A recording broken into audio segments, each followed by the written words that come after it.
America, we got to get back to doing what's expected of us as free citizens in this democracy. That means being tolerant, being respectful, staying informed, and being engaged. I'm former Congressman Joe Walsh. Follow me here and join the millions of Americans who are renewing their social contract with each other. The social contract, it's on us.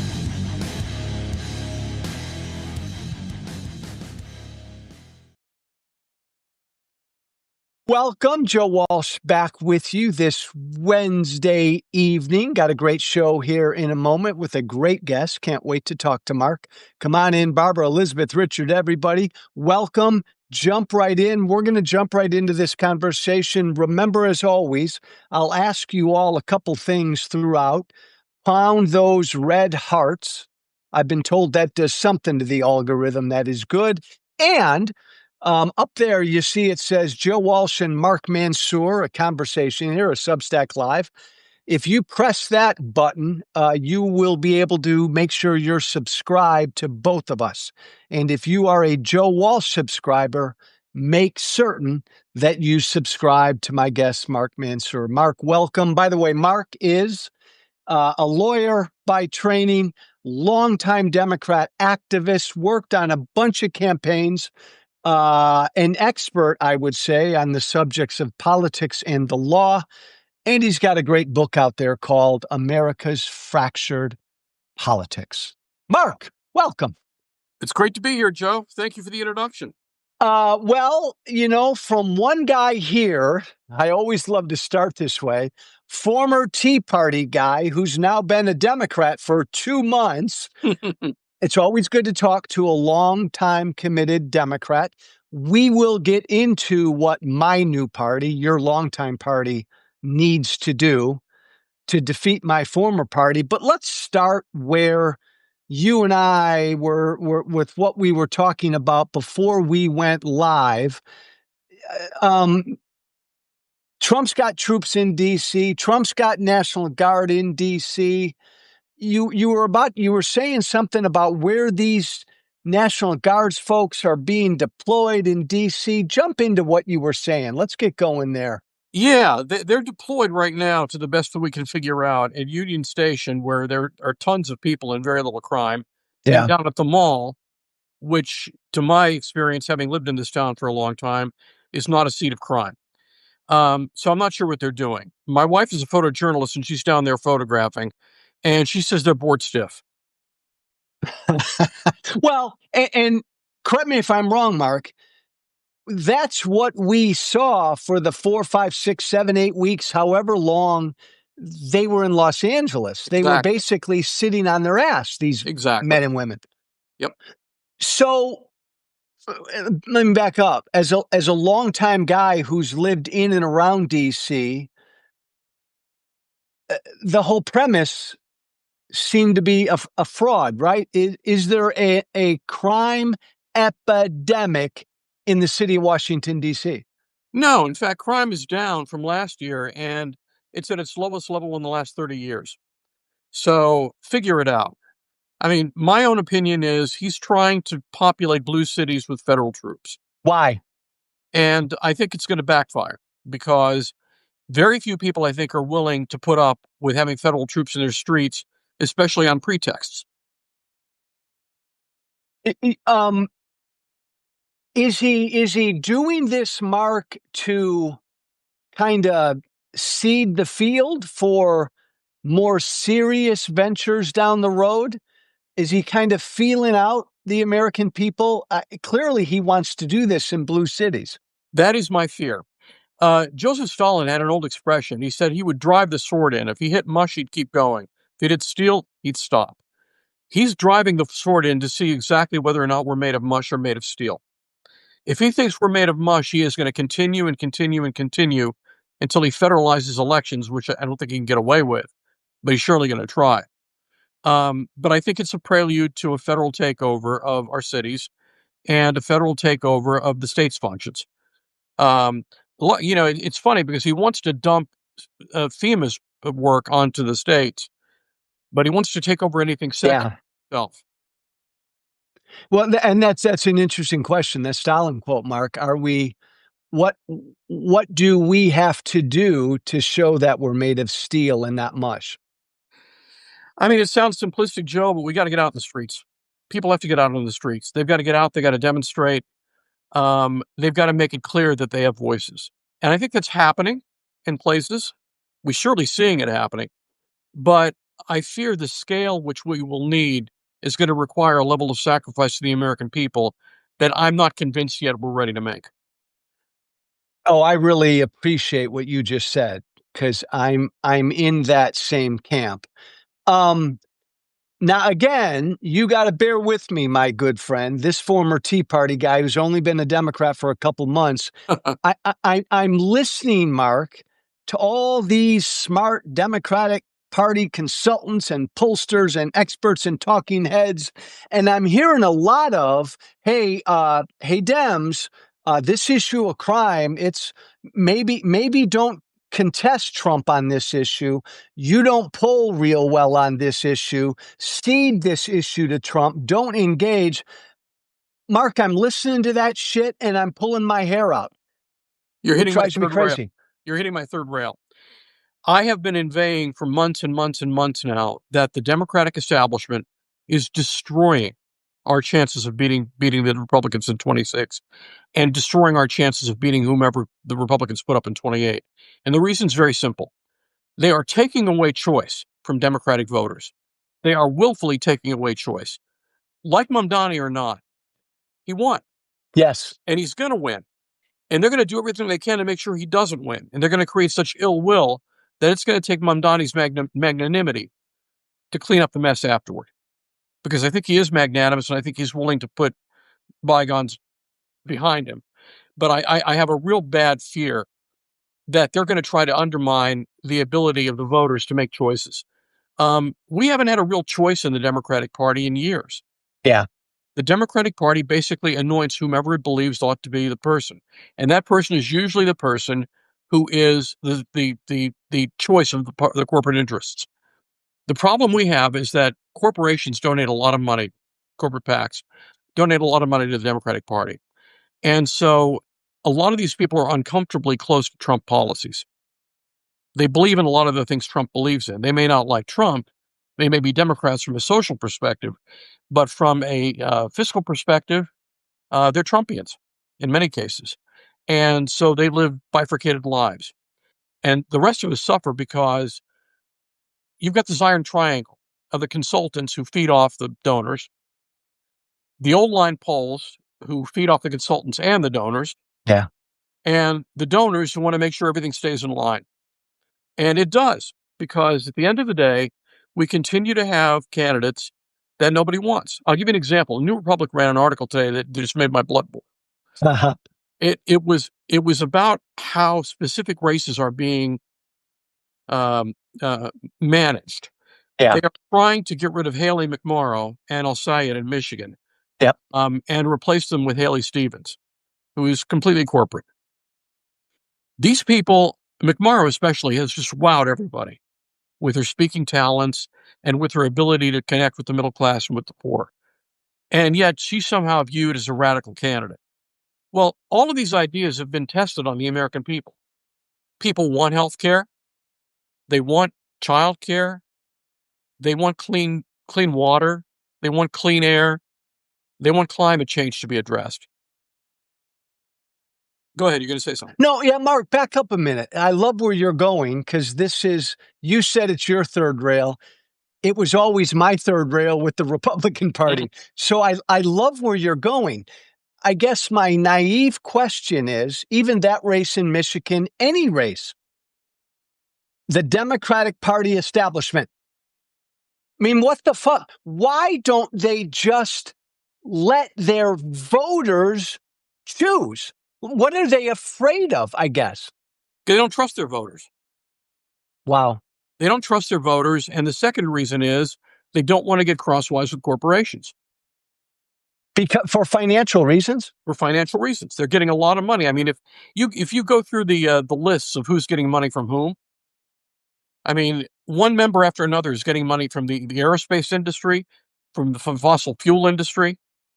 from various industries. I mean, these industries have a right to operate. I may not like some of them, but at the end of the day, they're putting their thumb on the scale. Why? And Why? that's because of Citizens United.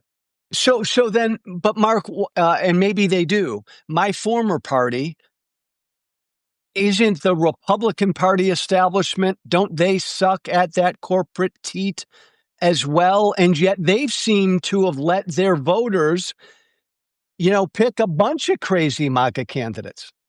Yeah, it's a real dichotomy because you've got a lot of people in the MAGA movement that are pro corporate. Yeah. So there's that. You've got a lot of middle of the road Republicans who still vote Republican, even though Trump is president and Trump is their candidate, who are pro corporate. So you're not really insulting anybody. If you're talking about Democrats, on the other hand, you're insulting a lot of people because most Democrats are very suspicious of corporate control. They believe corporate control means their interests are being subsumed. And they're right. So the bottom line is if you have that sort of a dynamic in the Democratic Party, you're leaving behind people. In the Republican Party, you're not really leaving anybody behind. Interesting. Interesting. And again, I love asking you naive questions. They're not. As a former member of Congress, I look at Hakeem Jeffries. He wants to be speaker. I understand he's part of the Democratic Party establishment and he's got corporate folk who he listens to, but he wants to be speaker. So if I'm Hakeem, I want the best candidates out there that can win no matter where they come from. No? You would think, but he's not picking the best candidates. He's picking candidates who are likely to bore everybody to death. And more than that, candidates who are likely to alienate people because they're corporate. I mean, people aren't stupid. They know who's who. And the problem with the whole thing is that the energy is on the left. And Yes. those people on the left are not going to hesitate to point out just who's running against them. And people are going to know who's running against them. And people are going to know who's backing who's running against them. And that creates resentment. And so I fear the New Republic article put it very well today that we're going to blow it because we are going to keep voters at home as a result of our inability to let voters choose who they want. Well, and to your point, by every historical indicator and by every which way that Trump is fucking up, 2026 should be a galvanizing year for the Democratic Party. It should. They should take back the House, and even though the map's tough, a shot to take back the Senate. And it's so fascinating, and I want everybody to hear what Mark's saying, because that's a really powerful line. The Democratic Party establishment might be the only ones keeping the Democrats from winning next year. Mark, I've said now for a while, and I say this I consider myself to be a populist. When I was a Republican, the establishment didn't like me. We've been living in a populist moment for a while. Trump and MAGA recognized it, and they've demagogued it, and Trump's a pretend populist. He's an evil populist. But like the Democrats, maybe this goes to what you're saying. I've been saying for a while, the Democrats have been asleep at the wheel. They haven't recognized this angry moment. Regular Americans kind of angry about stuff, and Democrats haven't recognized it. Mamdani is the first candidacy I've seen on the Democratic side that sort of recognizes this. And to me, that's the key to Democrats winning. It is. It is. It's candidates like him and like McMorrow and like others who get it and who are communicating with the public in a language they can understand. Why the establishment Democrats don't want that is, at least on the surface, a mystery. But I go back to what I said before. They're afraid of alienating their corporate donors. There's a terrible fear of their corporate donors. And I'm going to hit the other third rail, and that's AIPAC. AIPAC's dumping a lot of money into these campaigns. And a lot of these left-wing candidates have issues on Gaza. So they're dumping money to try to defeat them. And that, to me, is the unsung discussion, the one that we need to have, because while AIPAC is not a PAC in and of itself, it recommends candidates to PACs. Right. There are individuals who also contribute. Now, regardless of your position on Israel, If you're a leftist candidate and you happen to be concerned with what's happening in Gaza and you speak out, they're not going to wait to see whether or not you're an anti-Semite or a Zionist hater or whatever. They're going to basically say that you are against Israel and therefore you must go. So there's not a whole lot of, fine differentiating here going on between candidates on the left who are concerned about Gaza. They're all thrown in the same basket. Unless you're 100% pro-Israel without any reservations. Susan Collins, for example, was asked about the death in Gaza, the suffering and the level of destruction. She said, I'm pro-Israel. It's the best she could come up with. Nobody wants to say anything to alienate the PACs. Well, and again, that's such an easy question. I'm off the charts pro-Israel. If somebody asked me that question, Mark, it's easy. This is a humanitarian nightmare. Fix it. Let's do something about it. Instead of just reflexively saying I'm pro-Israel, and that solves the problem in Gaza right now. That's crazy. Let's get to Israel in a second. Is it, Mark? Is it a left versus moderate candidate kind of thing going on in the Democratic Party right now? Or is that not really the issue? I'm not sure moderate means anything anymore, Joe. Not sure it means anything. I think we have people who believe in ideas, who believe in democracy, who believe in ideas, who believe in healthcare and the other things I mentioned earlier. And we have others who are skeptical of that, but understand that we need better healthcare and that we need to be concerned about climate change, but aren't, say, as zealous as some of the other people are. Somebody just wrote, new label should be progressive or regressive. I tend to agree with that. I think that makes a lot of sense. You're either progressive or you're regressive. There isn't a whole lot of middle ground anymore. Do you and disagree with me, my friend? So when I became a Democrat, the bet I made was, because I truly believe my former political party is fascist, obviously a real threat to democracy, I'm going to become a Democrat because we need a big tent to defeat the Republican Party. And once we do that, then we can get into and debate and disagree about issues and all the rest. But I made a bet that the Democratic Party was willing to be a big enough tent. Do you buy that, Mark? Or because I've heard other smart Democrats tell me, Joe, I love you, and I'm glad you became a Democrat, but the energy is on the left, and we've got to get folks on the left amped up and get them out to vote, and we'll do just fine. How do you distinguish that for me? Can't afford to leave any votes behind. We have close. I think you need to try to find a way to get to a big tent. But at the same time, those of us who lean left are concerned about some of the ideas that end up becoming part of the mainstream, and it tends to cloud the discussion. Now, are we purists? Yeah, we're purists. We are. But at the same time, you got to believe in something. And I tend to believe that we're better off moving toward the left than we are toward the right, because I think this country needs a correction. We need policies that benefit people, benefit the working class, benefit the poor. Those are not emanating from the Republican Party. Those are only coming from the Democratic Party, and they're coming from the left wing of the Democratic Party. Now, I know, I saw somebody wrote BS when I was talking about Israel. The reality is that that's just one issue. But for a lot of supporters of Israel, it's a single issue. And we can't afford to be drowned in single issue politics. But I'll tell you, Mark, it is fascinating. As a new Democrat who's very pro-Israel, I have found that when I bring up that issue to my new Democratic followers, nothing gets them more pissed off at me than that issue right now. So that is an issue, right, that the party is wrestling with, aren't they? It is, yeah. I mean, Israel in its inception was something that I think that the world believed was necessary because so many people died. Israel today is necessary because there are so many Jews who are living in Israel and thriving and living good lives. What is not necessary is fealty to a regime that kills people. We talk about genocide or not genocide. Genocide is basically intentional. It's an intent-based concept. Now, to say that the Israeli people want to kill Palestinians, there are a lot of Israeli people who don't want to kill Palestinians. There are some Israeli people who support the right-wing war cabinet that do. Okay, take them aside. They're not a whole country.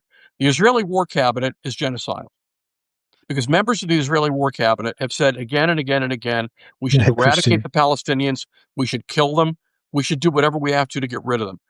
As far as I'm concerned, they're advocating genocide. And what's Netanyahu doing? He's dropping bombs by the bucket load.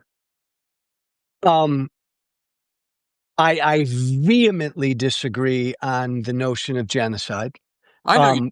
But again, Mark, it is such an important topic, and it's so important that we talk about it.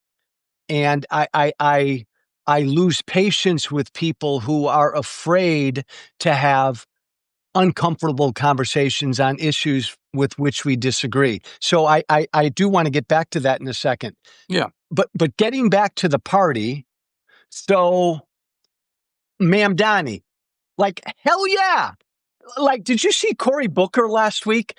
Cory Booker was asked 4 times, do you endorse him? What the fuck? And he wouldn't say it.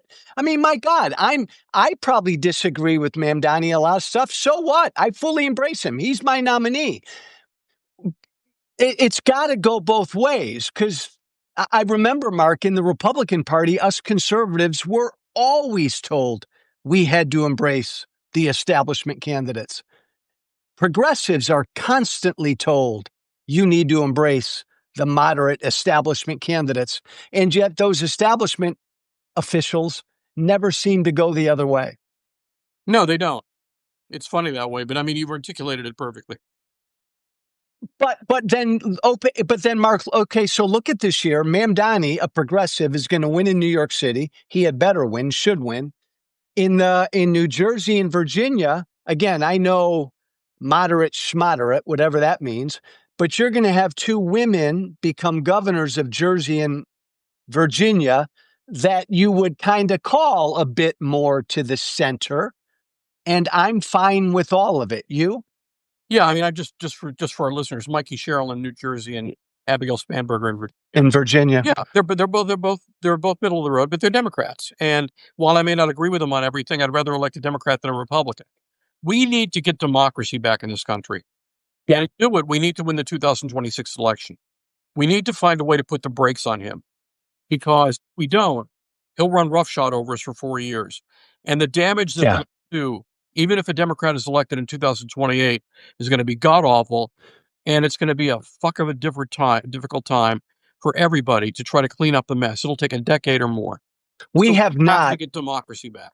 Mark Mansour, we have not, and I've said this repeatedly, we've been living without a legislative branch, an independent legislative branch, for 7 months. Yep. Speak to how important it is for Congress, for everybody in this country, for the Democrats to at least take back the House. Oh, it's beyond critical. Right. Look at the Congress right now. You know as well as I do, they're doing nothing. They're basically subalterns for Donald Trump. They do what Donald Trump says. Hell, they do what Donald Trump says before he even tells them to do it. Yes. So they anticipate his every need. They're like a good valet. But the bottom line is that if we don't, we're going to have the power of the purse gone to the president.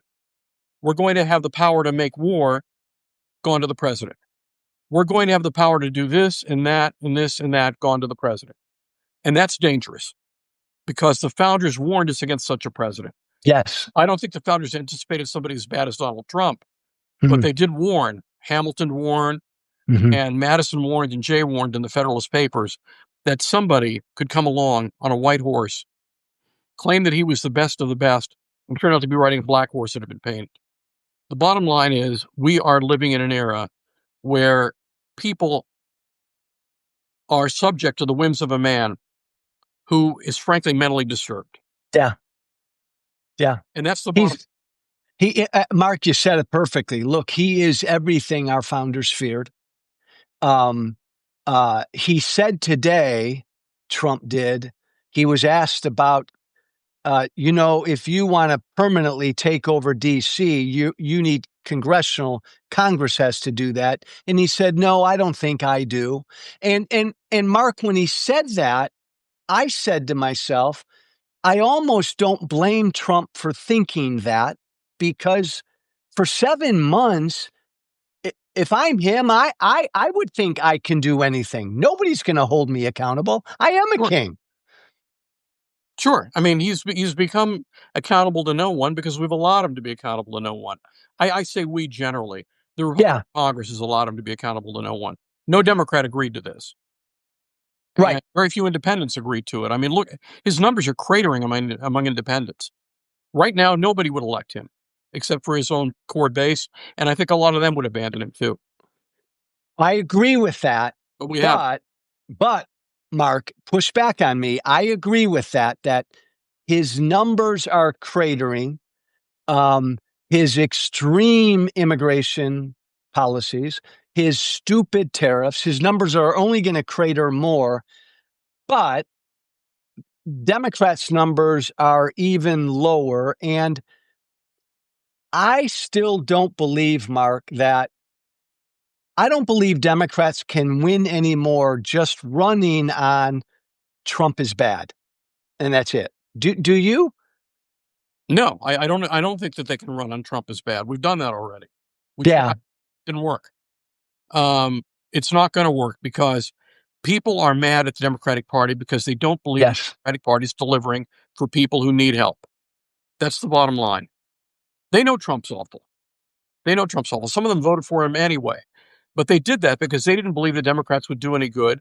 And some people are so angry with the Democratic Party, they were willing to spite them and vote for Trump. Yeah. It's hell, but there it is. Yeah, and you, I know you hear the same thing I hear. My God, Democratic voters just want fucking Democrats who will fight. If nothing else, just fight, fight, fight. Show some fight. Mark, without getting into the substance of Israel Gaza, Yeah. just politically on the Democratic Party, and it's always hard to say, right? What should the party's stance be?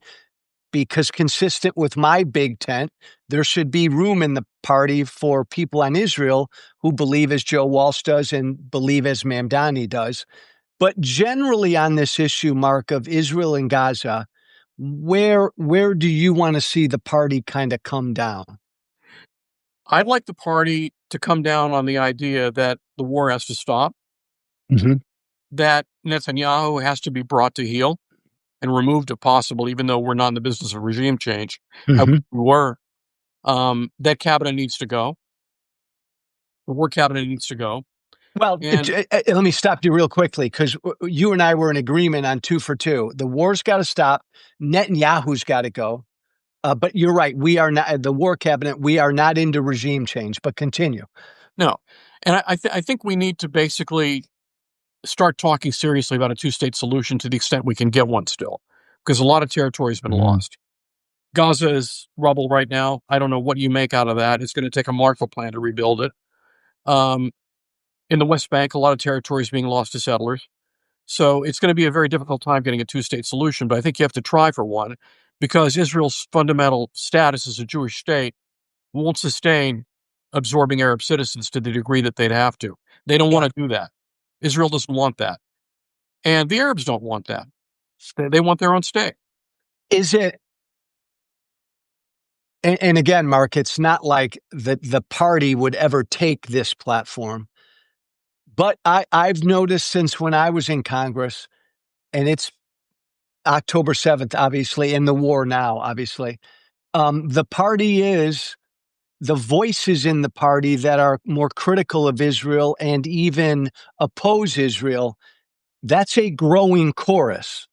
Would you concur with that?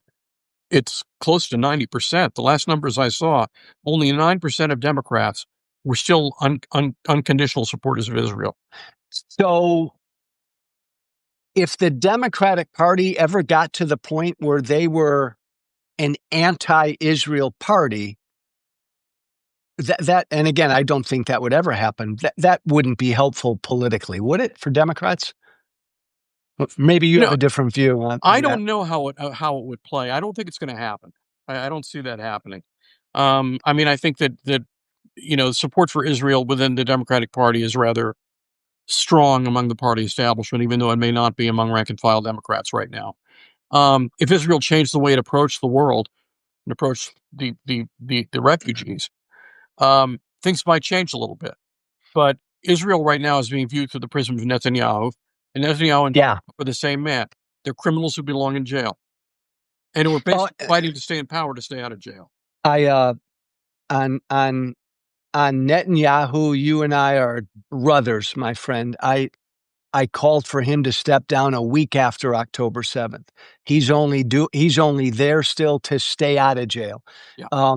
He basically cut off aid in March and then tried to make it as difficult as he could make it. I completely agree on Netanyahu, and he is Trump. He would be in jail. He's as corrupt as they come as well. So when I talk about my strident support for Israel, I acknowledge that's a difficult thing to say often right now with that son of a gun, son of a bitch in power. I agree. I worry about the Democratic Party being perceived to be, because Israel is one of our closest allies on the planet.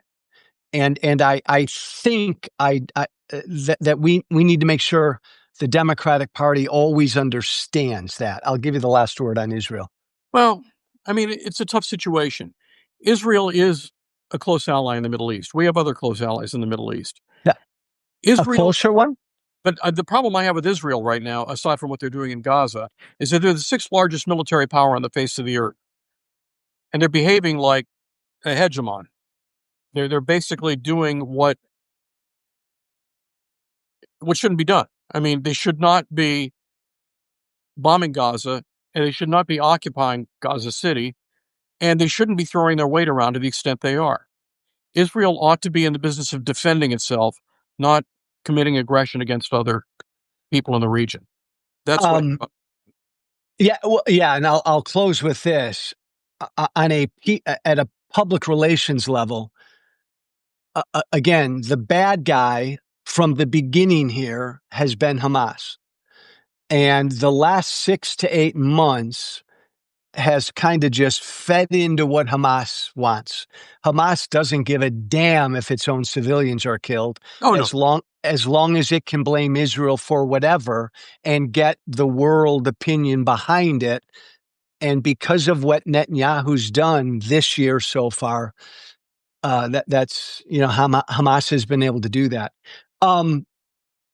What to be an effective opposition party, Mark Mansour, what does the Democratic Party have to do? It has to start speaking with a voice that the public understands. Like not what? a lot of gobbledygook and not a lot of position. Oh, yeah. For starters, they need to start speaking to people where they come from, instead of going out and talking about policies in the abstract. We do great on the abstract. We don't do very well at all on the nuts and bolts. Franklin Delano Roosevelt had a gift. He could explain clearly what the vision that he had in mind for the country was. Yeah. He knew what it took to get out of the Depression. He understood that the importance of jobs and dignity, and how important that it was for people to have jobs, how important it was for people to feel like they were contributing. And he communicated that in his fireside chats and in his speeches in a way that no Democrat does right now.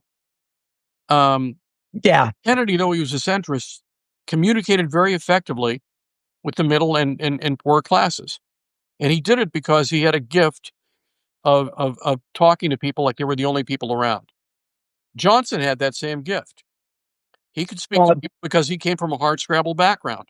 Bill Clinton had that gift. Bill Clinton came from Arkansas. He was poor. He understood what it took. He became a centrist, but at the end of the day, he could speak to people at their level. Mark, I love you, brother, but every time you say the word centrist, I can see you go like this a little bit. I'm kidding. But that leads me to a question, my friend. Like, I want a fighter. And I want a populist. That's what I've always been. And I'll go on TV and I'll say, I don't care if it's AOC. I don't care if it comes from the left. I want a fighter fighting for regular Americans. Mark, is it possible to have a populist fighter from the more centrist wing of the party? I haven't seen one. I mean, I'm being honest. Agreed. I haven't seen one. I mean, until I see one, the answer is no. Andy Beshear, Kentucky? I love Bashir. Yeah. I love Bashir. I love Bashir.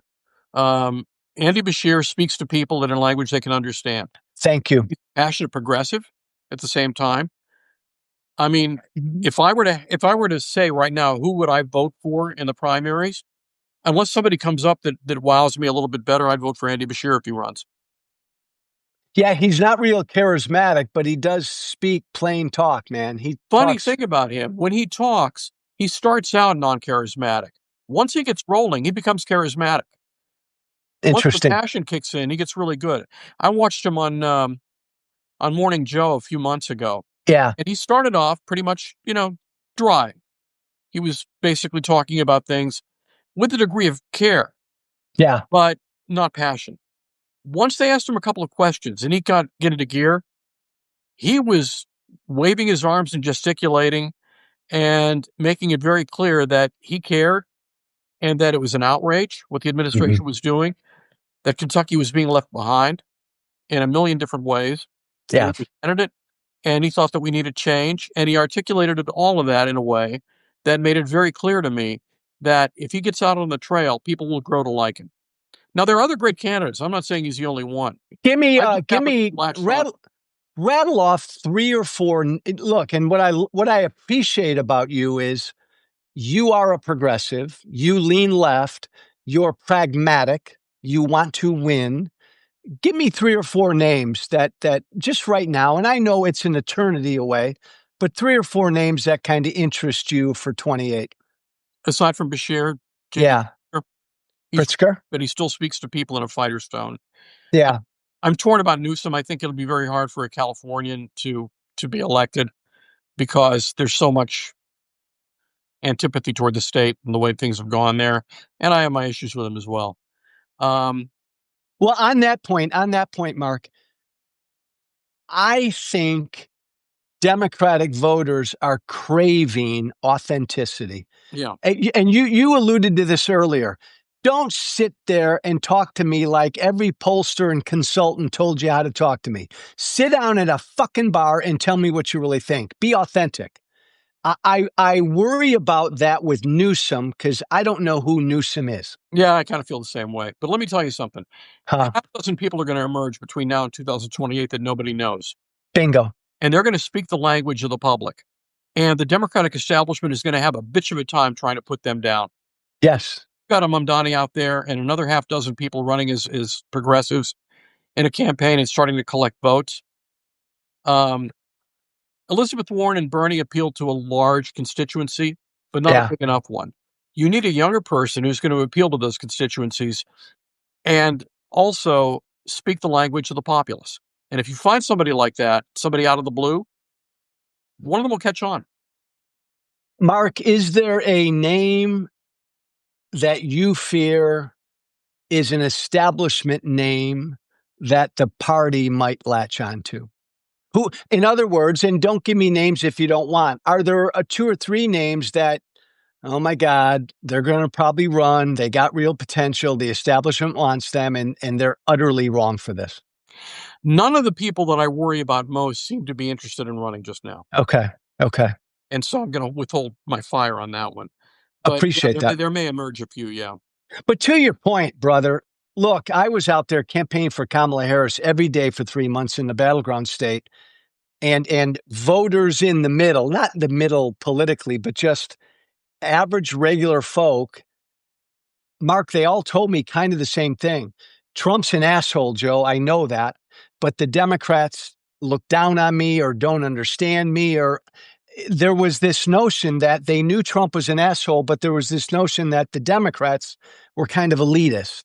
Yeah. And to your point, we've got to have fucking candidates that can relate to, listen to, and come from regular folk. Yes, we do. And those people are out there. They're just going to decide whether they're going to run or not between now and then. And I think a lot of what will animate them is who else runs. If they see a cadre of established candidates jumping into the Mhm. race, I think you're going to see some of these people that I'm talking about jump in. Buttigieg, somebody in the notes talked about. Yeah. I think he's Give me your going. thoughts. I think he's a viable candidate. He's a very articulate, smart guy. He's very personable. He's got a great story to tell, his personal story. I'm not 100% sure he's experienced enough yet, but people gain experience. I mean, Kennedy was only 43 when he got elected. So, leaving that aside, yeah, I think Buttigieg is certainly a viable candidate. I'm still not sure where he stands on a lot of things. Yeah, he's very careful and cautious He's as to very how he cautious, so I'm still not sure where he is on a lot of issues. But he was, for instance, again, he was asked point blank the other day about genocide, and he gave a 2 or 3 minute answer, and I didn't know really where he stood. yeah, You either I heard think it. I had the same reaction. yeah, you either think it's genocide or you don't. Just say it. Um, um, do what about the notion of a complete outsider? You wouldn't be opposed to. No, not at all. In fact, I think we probably need one. I often wonder that too, Mark. But not a game show host, and not a whatever the hell Trump is. Yeah, well, he's an utterly horrible human being. Hey, 2 other quick topics I want to get your thoughts on. Epstein, the Epstein files.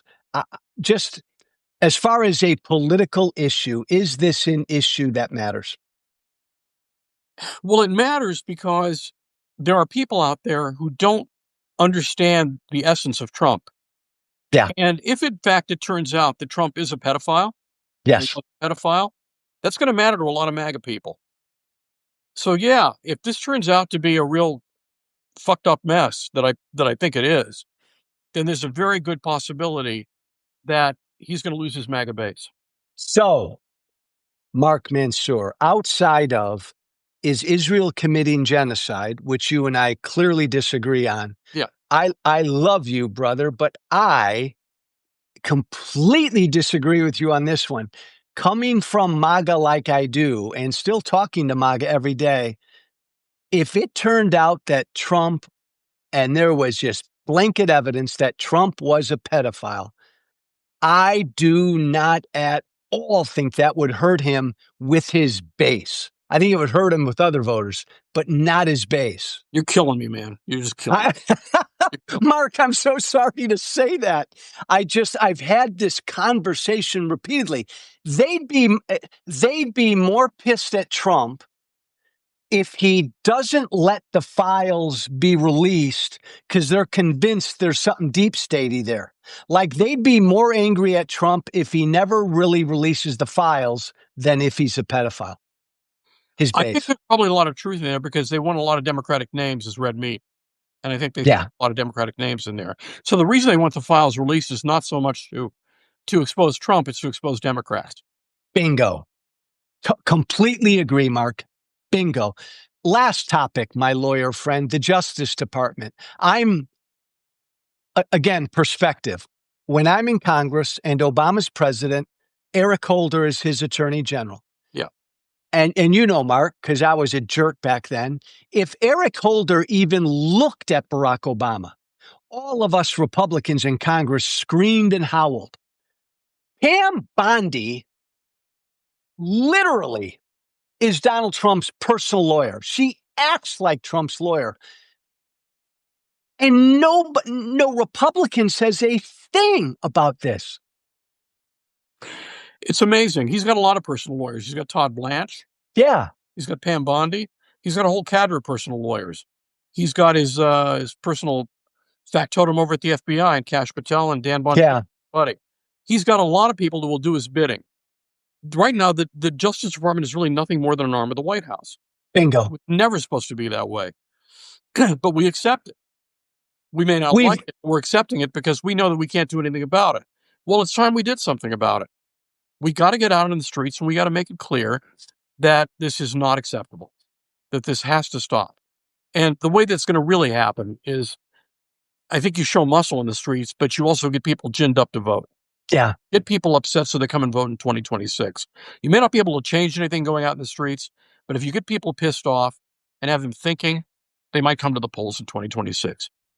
That's agreed. The strategy. It just saddens me that we've so normalized this stuff. Like, you're right. The Justice Department does not work for the president and the vice president. Mark, last question.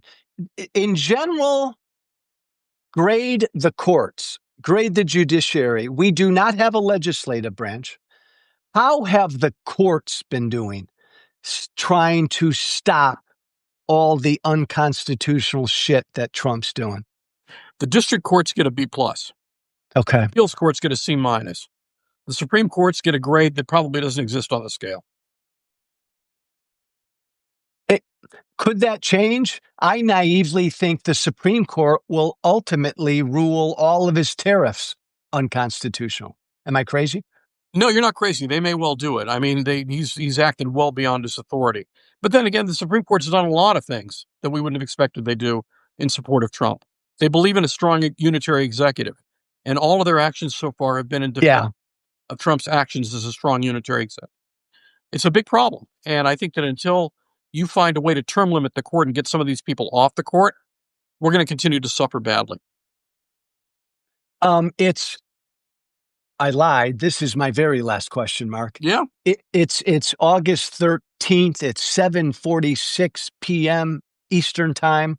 Right now, at this moment in time, my friend, my Democratic friend, what is your biggest fear for the country with where we're at right now? Your single biggest fear? The democracy disappears, and we have a hell of a time trying to get it back. Well, I love how you didn't hesitate. If it disappeared, could we get it back? We might be able to, once Trump is gone. I think he animates a lot of this. Now, let me conclude with this. You know this. Trump did not create MAGA. MAGA created Trump. Yes. The seed was there. He just happened to be the vessel that MAGA used to ride to power. So even if Trump leaves, we'll still have that strain. But they're not a large strain. And if people realize, if they wipe their eyes after the Trump is gone, I think we could seize back some of that power again, but it's not going to be easy because people, once they get power, don't give it up easily. Yeah. Amen. Amen. By the way, everybody listening to us right now, do you see why I like Mark Mansour and why I am demanding that you follow him and subscribe to him on Substack? Oh, you're too cool. No, I mean it. Straight talk, smart talk. And I guarantee you, Mark, when it came to probably Israel and every other issue we talked about tonight, more of my listeners are with you, brother, than me. But I really appreciate that because you give it straight and it's always smart and interesting what you say. So subscribe to Mark Mansour and you're going to get a whole bunch of that. Mark, my friend, thank you very much for giving me some of your time. Thank you for giving me your time, Joe. I appreciate it. You got it, brother. We'll do it Good again. night, everybody. Thanks, Mark. Bye.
Thank you for listening. Remember to listen, share, and follow The Social Contract with Joe Walsh on Apple Podcasts, Spotify, and everywhere great podcasts are found.